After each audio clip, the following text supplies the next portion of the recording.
Nosso estudo de hoje é a lição 5 do livro O Essencial e tem por título O Melhor. Muitos sonhos nutriste que não se realizaram. Pediste aos céus a paz e tiveste mais lutas. Rogavas a abastança e a carência te segue. Achaste o grande amor em rude desencontro. Seja qual for a prova, não chores, agradece. Não duvides da lei. Deus faz sempre o melhor. Emmanuel, numa mensagem tão curtinha e até em forma de poesia, mas enumerando algumas provas duras que a gente passa aqui nessa vida e lembrando a gente que estamos em um mundo de expiações e provas. Vamos pegar o capítulo 3 do Evangelho segundo o Espiritismo. Esse mundo é um mundo de férias, é um mundo de espíritos felizes. Ele fala que não, na verdade é só a segunda etapa de aprendizado de um espírito que ainda está em formação.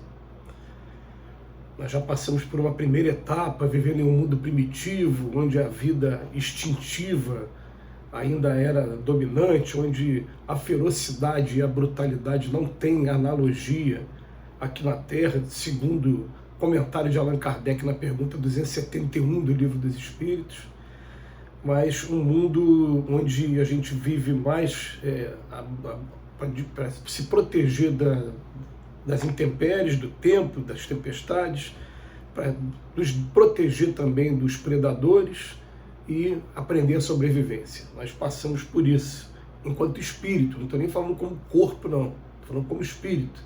Até um dia a gente conseguir desenvolver um pouquinho mais a nossa inteligência e a nossa moralidade, e a gente vir para mundo de expiações e provas. O que é mundo de expiações e provas? É sempre bom a gente lembrar, né?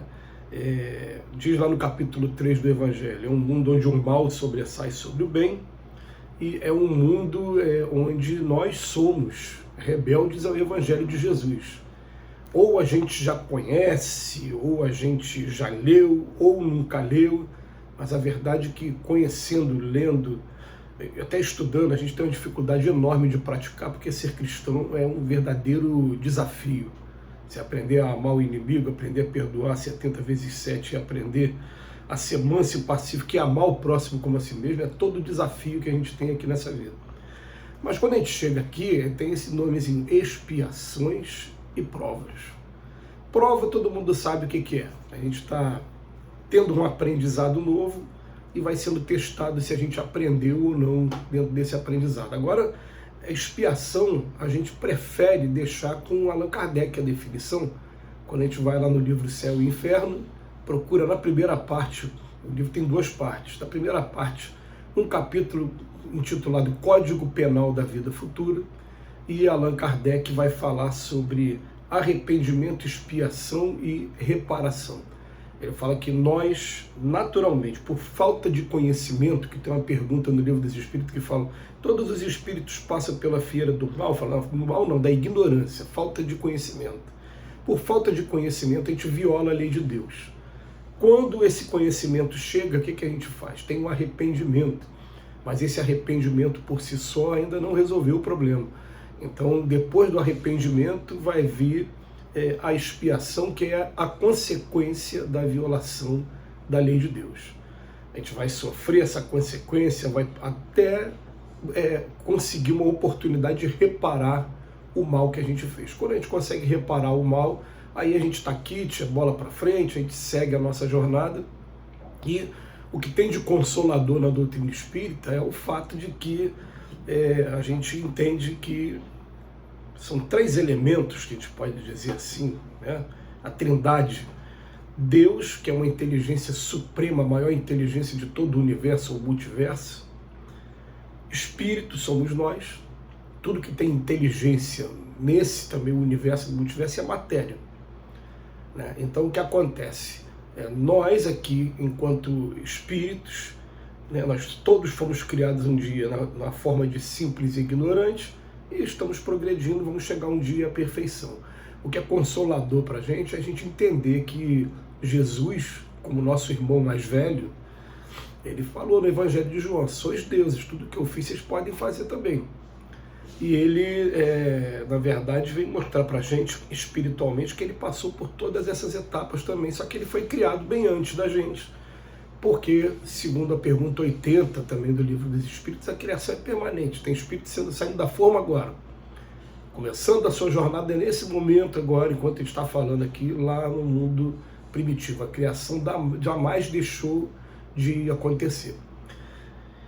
Então, depois de a gente ter essas noções básicas que às vezes chocam ou merecem um estudo mais profundo, a gente volta para a lição de hoje e a gente vê aqui: eu estou aqui na Terra, nutri um montão de sonho e esse sonho ele acabou não se realizando, ou ficou para depois, ou a gente simplesmente chegou à conclusão de que ele era antiquado, não era o momento certo para ele e acabou deixando para lá. Depois pediste aos céus a paz e tivestes mais luta, porque aqui na Terra nós somos todos ainda muito agressivos, muito coléricos, e trazemos os nossos vícios que acabam também, de alguma maneira, esbarrando no próximo.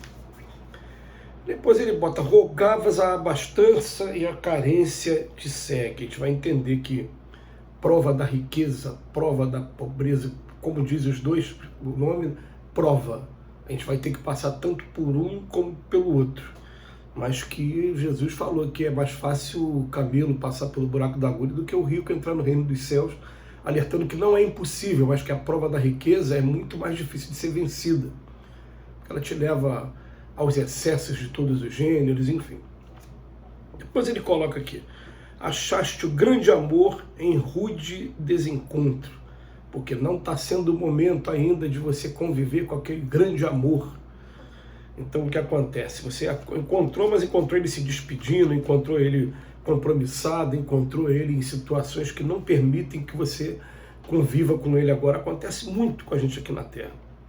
E no final, ele vem dizer para a gente aqui: seja qual for a prova, não chores, agradece, porque o que acontece? Nós estamos em um mundo em que tudo que acontece com a gente está acontecendo por autorização de Deus e com um propósito, sim, de progresso para cada um de nós.